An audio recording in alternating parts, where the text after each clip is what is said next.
5장 35절 말씀 보겠습니다. 마가복음 5장 35절 말씀입니다. 사신 열고 저 여러분이 한 절씩 교독합니다. 35절.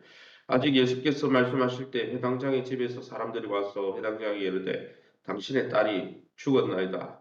어찌하여 선생을 더 괴롭게 하나이까?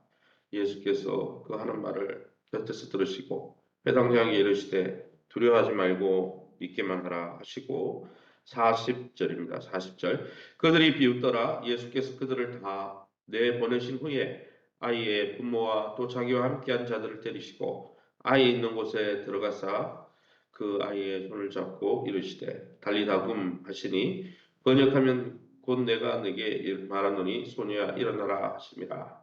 43절입니다. 예수께서 이 일을 아무도 알지 못하게 하라고 그들을 많이 경계하시고 이에 소녀에게 먹을 것을 주라 하시니라. 아멘. 오늘은 마가복음 5장 35절에서 43절 말씀을 가지고 야이로의 죽은 딸을 살리시는 예수님이라는 제목으로 말씀을 함께 나누기 원합니다. 오늘 본문은 12의 혈류증 앓던 여인을 고치신 그 와중에 원래는 야이로의 회당장 땅을 고치러 가는 그 길에 혈류증 여인을 고쳤죠. 어쨌든 이 여인을 고치는 사건 후에 야이로의 12살 된 12의 혈류증 앓던 여인 12살 된 그 딸이 죽은 자 가운데 살리시는 사건을 오늘 기록하고 있습니다. 이 사건 역시 무엇을 교훈합니까? 믿음이야말로 하나님 앞에 전폭적으로 신뢰하고 하나님의 선하심을 믿는 믿음이야말로 구원의 열쇠, 죽음에서 사망 권세를 깨뜨린 열쇠임을 우리에게 교훈해 주는 것이죠. 그럼 오늘 본문을 통해서 우리가 믿고 의지하는 예수님 어떤 분이십니까? 35절 36절입니다. 아직 예수께서 말씀하실 때 회당장의 집에서 사람들이 와서 회당장에 이르되 당신의 딸이 죽었나이다. 어찌하여 선생을 더 괴롭게 하나이까? 36절에 예수께서 그 하는 말을 곁에서 들으시고 회당장에게 이르시되 두려워하지 말고 믿기만 하라. 예수님은 야이로의 딸이 죽었다는 이 슬픈 소식을 들으시고 야이로에게 회당장 야이로에게 딸이 죽었다는 사실 때문에 흔들렸을 거 아니에요. 그에게 뭐라고 이야기합니까? 두려워하지 말고 나를 믿기만 하라라고 다시 권면해 주시고 격려해 주셨습니다. 사람들이 야이로에게 딸의 죽음을 전했을 때 예수님은 혈루증 앓는 여인을 고치고 있을 때였습니다.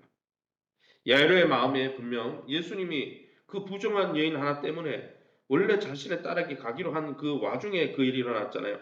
내가 먼저 선약했고 내가 먼저 우리 가정에 돌아봐 주신다고 신방이 먼저 스케줄이 잡혀 있었는데 왜 그 시간에 예수님이 부정한 한 여인 때문에 그 여인 고친다고 자신의 딸을 고치는 그 길을 그 여정을 지체하신 것에 대해서 아마 원망이 일어나실 수 있어요.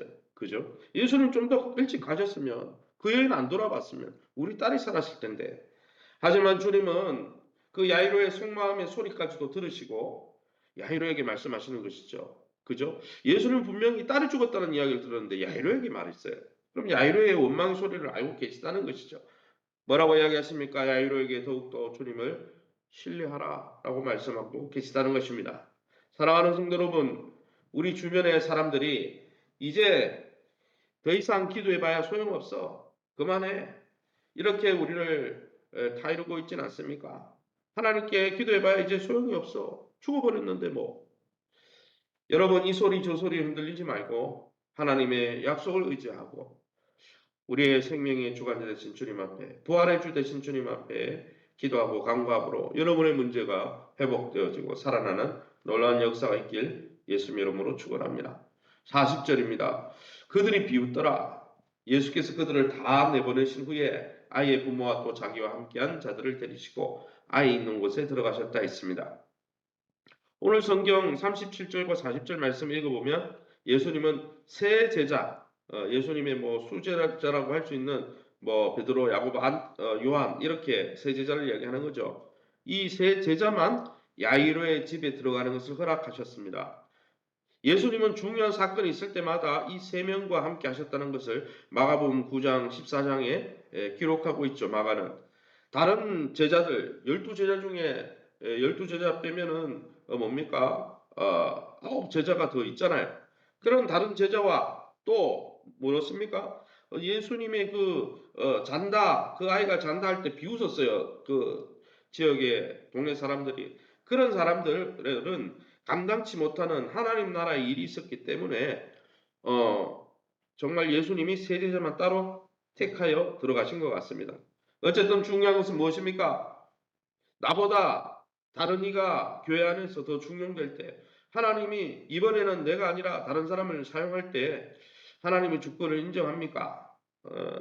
아마 이 본문을 통해서 어쩌면은 하나님 왜 세제자만 사랑하실까? 이렇게 제자들 안에 파벌이 생겼을 수도 있습니다. 그러나 중요한 것은 하나님의 때에 하나님의 방법으로 하나님이 주권적으로 하나님의 사람들을 사용하신다는 것이죠.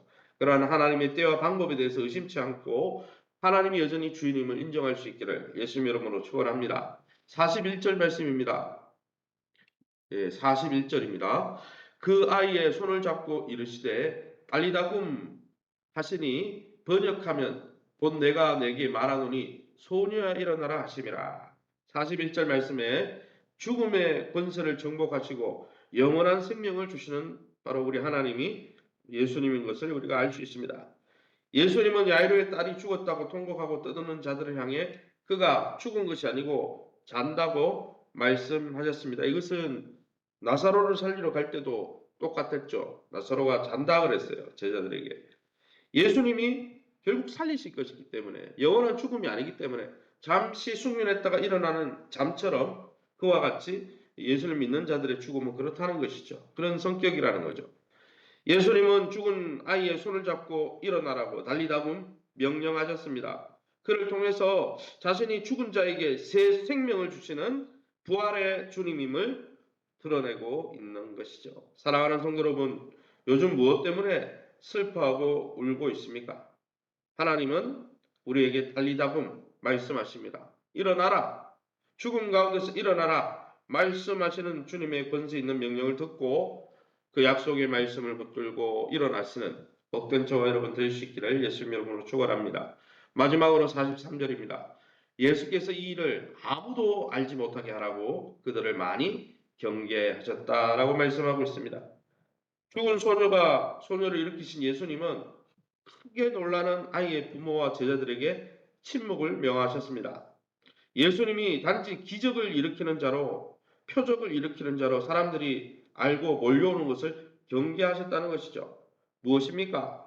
교회가 드러내야 될 것은 표적과 이적과 기사가 아니라 십자가 죽음과 부활을 통해 하나님과의 관계가 회복되어지고 하나님 나라 백성이 되는 죄사함을 받고 영적으로 거듭나는 이 놀라운 복음이 드러나기를 하나님은 원하신다는 거예요. 물론 그럴 때 기적도 이사도 필요하긴 하죠. 그러나 여러분 눈앞에 보이는 것에 홀겨가지고 그것이 다 있냐 착각하고 그것만을 쫓아다니는 것은 진짜 신앙이 아닌 거예요. 사랑하는 성도 여러분, 오늘 우리는 무엇에 보고 놀라고 있습니까? 눈앞에 환경이 바뀌었다고 놀라고 있습니까?